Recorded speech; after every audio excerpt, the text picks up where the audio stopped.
And we are live. Hello, everyone, and welcome back to Mufasa's Daily Book Reading at Noon. My name is Mpho, and I am your reader for today. I will be reading 10 minutes of our current read, The Eighth Habit. The author of this book is Stephen R. Covey, and it is leading us from effectiveness to greatness, as the book says. I hope you're keeping well. I'll be reading for 10 minutes from the 11th chapter of the book today. And remember, if you've missed any of the readings or want to recap on any of the readings that we've done so far, you can do that on our YouTube channel. The link to our YouTube channel is on today's live description of the live, and you will also find their playlists of our recently read videos. We've done 3 books now, and all of those are beautifully curated on our YouTube channel for you to enjoy. Remember to subscribe to our YouTube channel, share these videos, and share our YouTube channel link as well. We've been seeing some really great engagement on there, so thank you for your participation, your engagement, and your presence. Let me read my 10 minutes to you today to start off our weekend. All right. And today, the chapter we're going to be reading on is titled Pathfinding, Shared Vision, Values, and Strategy. One day, Alice came to a fork in the road and saw a Cheshire cat in a tree. "Which road do I take?" she asked. His response was a question. "Where do you want to go?" "I don't know," Alice answered. "Then," said the cat, "it doesn't matter." And that is, of course, a quote from Alice in Wonderland. Remember, acquiring the eighth habit is an inside-out, sequential process. Like any habit, it is a combination of attitude, skill, and knowledge. We've discussed the attitude of trim tabbing initiative. We've discussed the skill of building trust and seeking third alternatives. The 4 roles of leadership represent third alternative leadership and influence.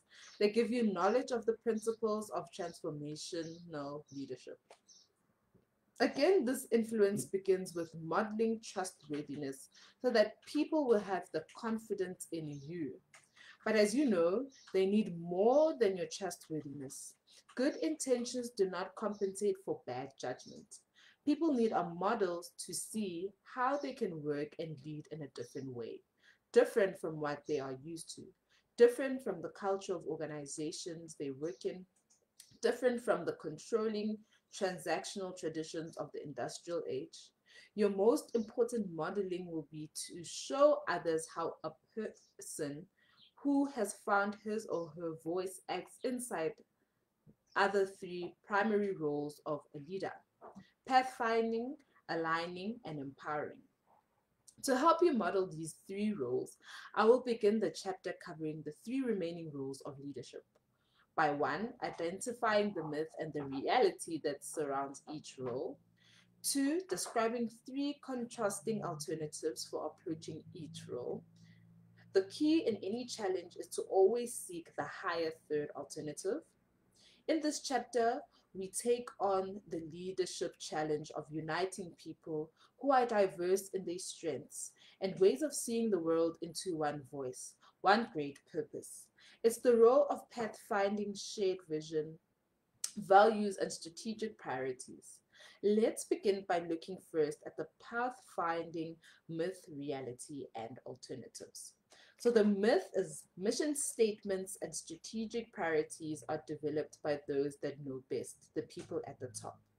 The reality is that mission statements and strategic priorities that are developed in a rush by those at the top and then announced are forgotten.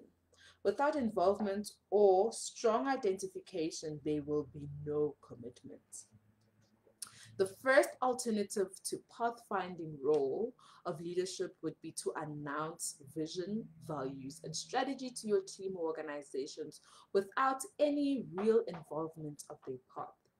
The second alternative would be to have great assertive excessive involvement, and get bogged down in paralysis by analysis and committee-itis, have extensive off-site and endless discussions, almost working on the assumption that you don't need to execute strategy or empower. The third alternative would be to not only reasonably involve people in the process of developing the vision, mission, and strategy, but also recognize that if you build a strong enough culture of trust and are personally trustworthy yourself, the power of identification is equal to the power of involvement. Allow me to illustrate the third alternative. I've long been amazed at the consistent, absolutely extraordinary levels of service I've received while staying at the Ritz-Carlton hotels. As I've become better acquainted over the years with Horst Schultz, the hotel chain's former longtime president and chief operating officer, I've better understood how their remarkable culture was created. Under Schultz's direction, the Ritz-Carlton Hotel Company won an unprecedented 2 Malcolm Baldrige National Quality Awards in the service category. I once interviewed Horst for an internationally syndicated column I was writing. I asked him, "How would you define leadership?" Here was his response. Leadership is creating an environment in which people want to be part of the organization and not just work for the organization. Leadership creates an environment that makes people want to rather than have to. It is a business imperative to create that environment. I must give purpose, not just work and function. As a business person, I am obliged to create an environment where people feel part of something, feel fulfilled, and have purpose. It is purpose, it is value in their lives that leads people to truly give of their minds. Then you are getting the maximum from them and are giving the maximum to the person. Anything less is irresponsible to the organization and demands more handling by the individual. When you see people only as fulfilling a function, you're treating them like a thing, like the chair you're sitting on. I don't think we as humans can assume the right to do that. None of us want to be just something standing in a corner. We found the greatest satisfaction for employee is to feel part of something and to feel trusted to make decisions and to contribute. Everyone is in a knowledge Everyone is a knowledge worker in their specific role, and undoubtedly the dishwasher has more knowledge about their situation than I have. So that dishwasher can contribute to the improved environment, work conditions, productivity, lack of dish breaking, etc. They can contribute their knowledge in their area tremendously. I had a young man from Nairobi who joined me as a dishwasher in the hotel about 16 years ago. He couldn't speak proper English, but he was a very hard-working young man. After a while, they offered him a job in room service. Then as a room service leader, then a lobby attendant, then a bartender, then he became assistant lobby manager. He's now the food and beverage director. He's the number 2 man in the hotel, and he started as a dishwasher. When I was 16 years old, my mother took me to the hotel with my little suitcase to begin my apprenticeship. There were all these important guests, and I thought they were all so above me. But I got close to a remarkable 70-year-old head waiter with whom I worked in as an apprentice. When he moved into the room, you knew he was present. He was excellent, and there was an admiration for him. He always looked out for excellence in how he appeared, what he said, and how he did things. I saw this. I saw this that if you do things exceptionally, you're just as important as they are. I realized I could be as important if I do what I do right, no matter what it is. In fact, in that idea, has become the motto of the Ritz-Carlton. We are ladies and gentlemen serving ladies and gentlemen. Over the past 22 years, we have surveyed over 5 million people seeking to understand the characteristics and competencies of effective leaders and managers. One of the most striking findings from the vast study was this: managers are typically rated high on the work ethic modeling, but low on their ability to provide focus and clear direction, which is the pathfinding.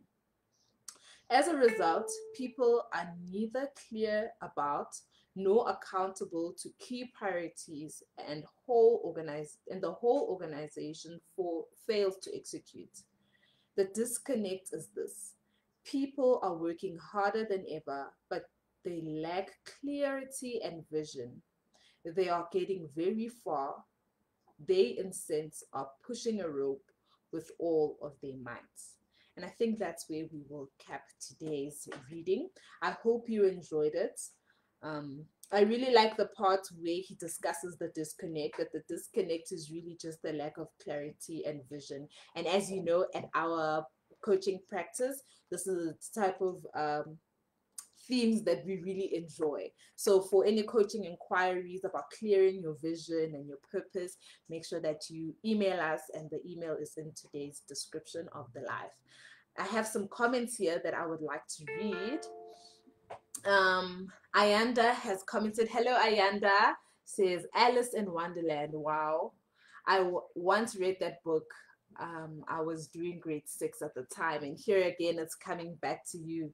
Sounds full circle to me. Really nice. And we also have a comment by Jacques here. At the ultimate range of engagement resides an attitude that wants to and absolutely chooses to. Yeah, that's perfect. That we all have a choice, and it feels better to choose than to feel like I have to do this. It's claiming back your personal power, getting to choose. I think it's powerful. So enjoy the rest of your weekend. I hope you enjoyed this reading. Remember to share this reading, to like it as well, and remember to subscribe to our YouTube channel. I will see you on Monday. Goodbye.